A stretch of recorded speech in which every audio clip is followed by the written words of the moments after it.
معنای این کلمه، روح کلمه، اصل کلمه این است که در این دنیا غیر الله تعالی دیگر خدای حقیقی نیست.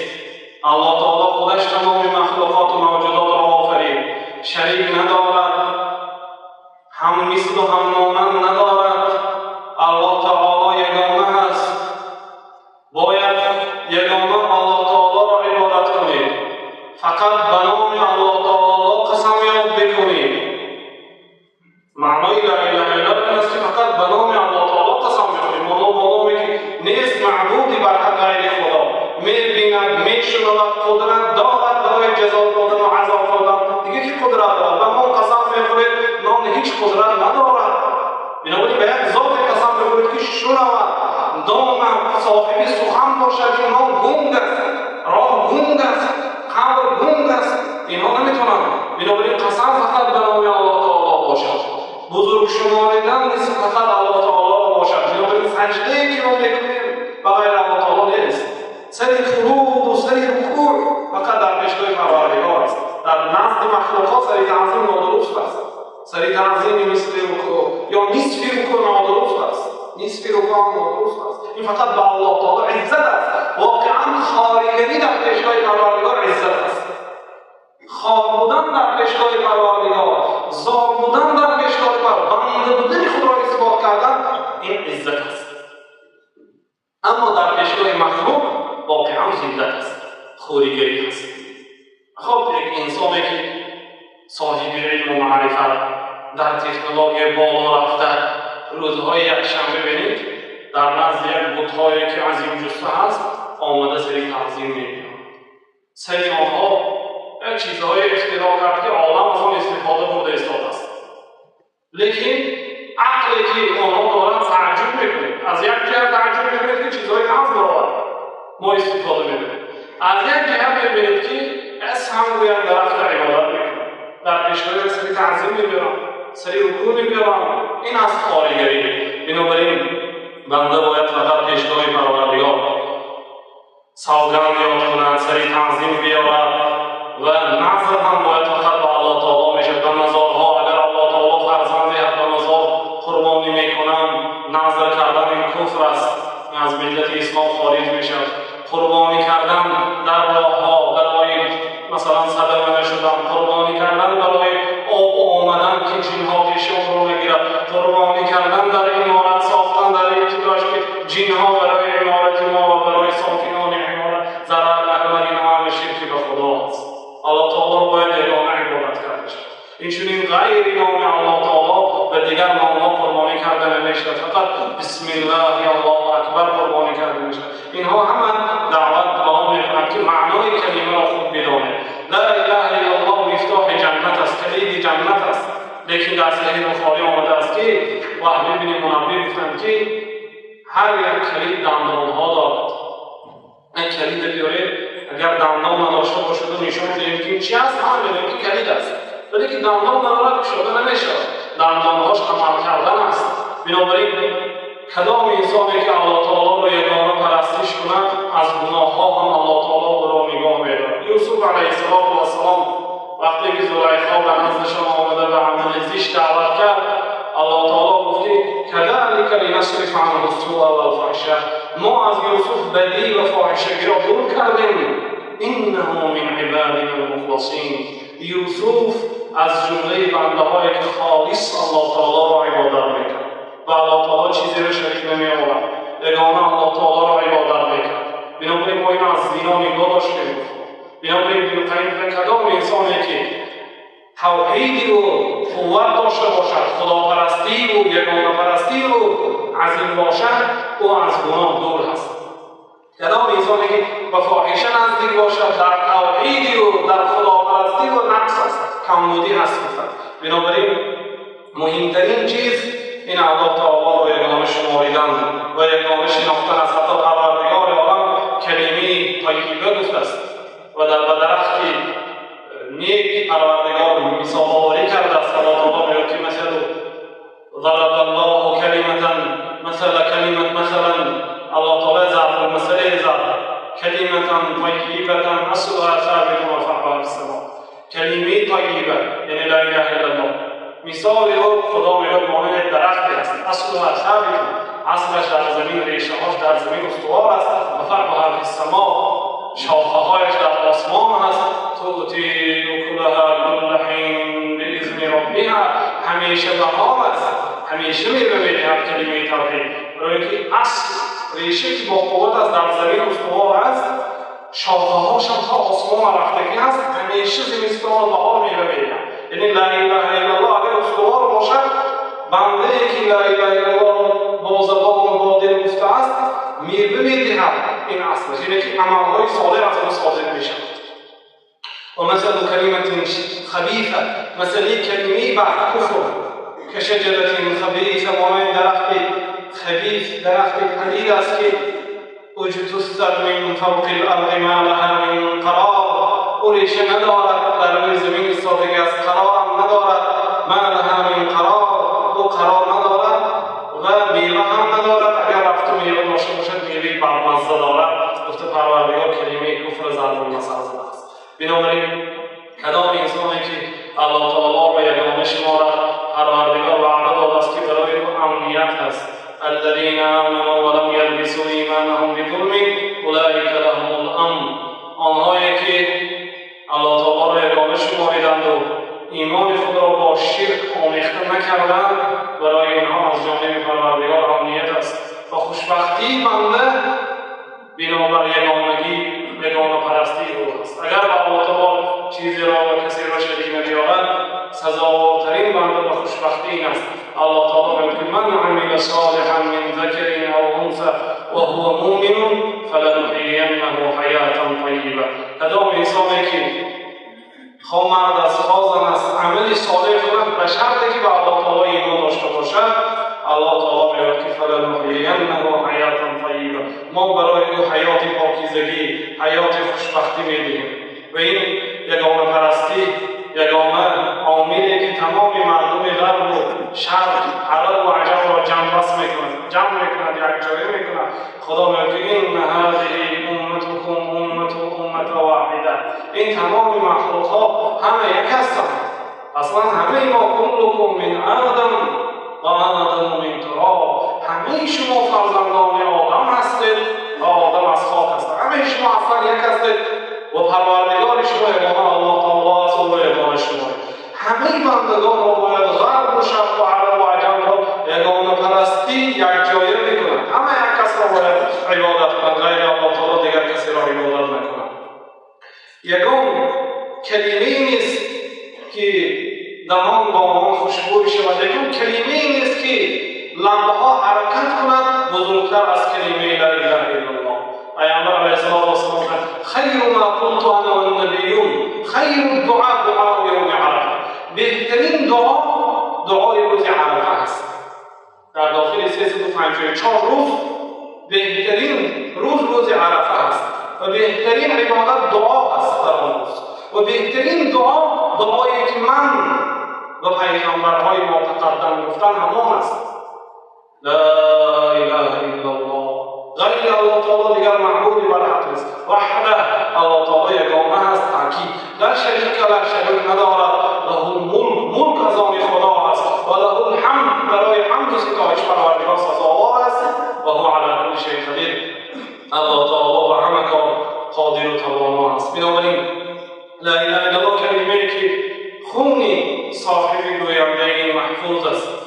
در یکی از غزوه‌ها اسامه بن زید رضی الله عنه یک شخصیت مشرک را وقتی که دیدند که مسلمان‌ها را به قتل رسانیده ایستاده است، به طرف او هجوم کردند و وقتی که شمشیر خود را برداشته او را زده شدند، لا اله الا الله گفت. وقتی که شمشیر به نزدش نزدیک شد، لا اله الا الله. حضرت اسامه این واقعه را به پیغمبر علیه السلام نقل کرد. سامی پیامبر صلی الله علیه و گفتند چیکار کردی برای؟ گفت که رسول زدم، کشتم. پیامبر صلی الله علیه و گفتند اقتلته بعد ان قال لا اله الا الله، بعد اینکه لا اله الا الله گفت و قتل رسانیدی؟ گفت یا رسول الله از ترس شمشیر لا اله الا الله. گفتند هلا شققت صدره، دلش را تفانیده دیدی که آیا از ترس شمشیر؟ گفت ماذا تقول بلا اله الا الله؟ روز قیامت لا اله الا الله دعوا کنان به نزد آید چی میگویید؟ لا اله الا الله کلمه ای که زمین و زمان میلرزد از انسان. تو چی میگویی؟ حضرت امام اسامه میگفتند کاش که من بعد همین واقعه اسلام قبول میکردم، به نهایت پشیمان بودم. هر باری که پیغمبر خدا میدیدم میگفتند که ماذا تقول بلا اله الا الله؟ لا اله الا الله چی میگویی روز قیامت؟ پیغمبر علیه السلام روز قیامت در پیشگاه پروردگار سری تعظیم میآورند، سری سجده میآورند، شفاعت میکنند در حق آنهایی که در این دنیا لا اله الا الله گفته است. بنابراین حضرت ابو هریره گفتند که یا رسول الله من اسعد الناس بشفاعتک یوم القیامه. یا رسول الله سعادتمندترین شخصها، خوشبختترین شخصها به شفاعت شما، کیها سزاوار شفاعت شما میشه؟ پیشگاه پروردگار شفاعت میکنه که پروردگار امتی من ببخشید، شفاعت میکنه کی سزاوار شفاعت شما است؟ سوال حضرت پیامبر صلی الله علیه و سلم لقد ظننت يا ابا هريره الا تسالني عن هذا الحديث احد اول منك.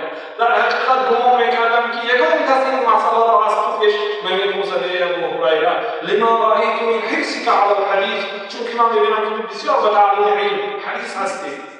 گفته اول سما فرستادم بر ابو هريره به سوالی که جواب بده. ثانی گفتن که اسعد الناس بشفاعت یوم القیامه، سزاوارترین انسانها به شفاعت من روز قیامت، آنهایی که من پیشگاه پروردگار سخن میکنم که پروردگار این بنده مغفرت کن، این امت مغفرت کن، این از آتش دوزخ بار گناهاش عفو کن، وارد جنت کن. من همون انسانهای سخن میکنم که من قال لا اله الا الله خالصا من قلبه، آنهایی که لا اله الا الله گفتن از صدق دل معنای شفاعت میدن و صدق دل با صدق زبان گفتن که غیر الله تعالی دیگر معبودی بر حق نیست. اینها هستند. بعضی نمازخوانهای ما از جاشون خیزن یا حیات النبی یا پیران بتخیزن، این کفر است. یا الله فقط، دیگر ما خدا نداریم غیر الله تعالی، نه پیغمبر نه فرشته، دیگر از یگان کسی آقای پرسیده نمیشد غیر الله تعالی، یا الله فقط. بنابراین وقتی که پیغمبر سجده میکنند و از پروردگار میپرسند که پروردگار اون بنده‌هایی که لا اله الا الله گفتند آنها را از آتش دوزخ برآور. الله تعالی میگه ندا میگه به پیامبر خدا که پیامبر سری خود را بردار. پرس داده میشه قسم به عزتم و قسم به کبریایم و قسم به بزرگیم لاخرجن منها من قال لا اله، البته از دوزخ میبرم آن آدمی که لا اله الا الله گفته است. در دیگر روایت آمده است که کدام انسانی که لا اله الا الله گفته باشد یا قدر گندم اگر ایمان داشته باشد به الله تعالی در آتش دوزخ ابدی نمیماند، یا کدام انسانی که مثل جو اگر ایمان به الله تعالی داشته باشد یا مثل ذره بازارتن وزن گرچه اگر به الله تعالی ایمان داشته باشد در آتش دوزخ ابدی نمیماند. شخصی که لا اله الا الله گفته است غیر الله تعالی دیگر معبودی بر حق نیست گفته است. ثانی و یگان فالبین و جادوگر و یگان کفر و شرک کینه‌چی و فالبین و چراغ و این بی‌بی‌سی شموی مخلوقات و یک نمود کارهای باطلی که اعتقاد نکرده است، فقط به الله تعالی اعتقاد کرده است. امروز من میدونم بعضی نمازخوانهای ما حاجی‌های ما نزد فالبین رفتند، مجبور شدند فقط در پیشگاه پروردگار از سری تعظیم. خدا رحمت کند. ابن قیم گفتند که یگان مصیبت و بلا مثل توحید خدا، مثل یگانگی خدا که صاف نشده است. یگان انسان وقتی که به سرش مصیبت آید مثل یگان شماریدن الله تعالی و این عملی است که او را نجات یابد. یونس علیه السلام وقتی که کیت به شکمش فرو برد در ته اقیانوس در شکم ماهی در نصف شب لا اله الا انت، غیر تو دیگر معبودی بر حق نیست، غیر تو دیگر خدایی بر حق نیست. واقعا چه شنود؟ نه پدرتان شنود نه مادرتان شنود در آن لا اله الا انت، خواب نرود، غنم فرا نگیرد، پروردگار ما همیشه گویا و شنوای بینا باشد. کی دیگر غیر الله تعالی شما را نجات می‌دهد؟ غیر تو دیگر معبودی بر حق نیست. بنابراین ابن عباس گفتند که پیامبر علیه السلام اگر به سرشان مصیبت مشقت غم بیاید میگفتن که لا اله الا الله العظیم الحلیم، لا اله الا الله رب السماوات والارض، لا اله الا الله رب العرش العظیم. نیست معبودی بر حق غیر الله تعالی. عظیم است، حلیم است، ملایم هست، مهربان هست، عظیم هست، صاحب قدرت هست. نیست معبودی بر حق غیر الله تعالی، سازنده آسمان ها و زمین ها و سازنده عرش است. گفته در حالت کم پیغمبر ما هم همین دعا را میکردن.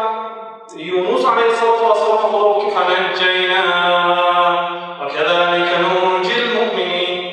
ما یونس را به همین کلمه یکی زیاد نگفتم، لا اله الا انت سبحانک انی کنت من الظالمین.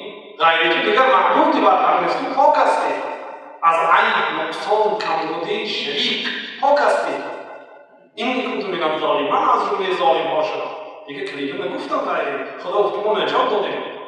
نام کرد دعا رو ببینید قید و کذلک ننجی المؤمنین، همین گونه مؤمن ها را نیز ما نجات میدهیم. خلاص فضیلت لا اله الا الله، فضیلت یگانه پرستی پروردگار عظیمترین عظیم ها است. ده ها صحبت ها اگر کنیم واقعا حق لا اله الا الله را تمام کرده نمیتوانیم. لا اله ساز و برگی امتان، سبب پیشرفتی هر یک ملت، هر یک امت لا اله هست.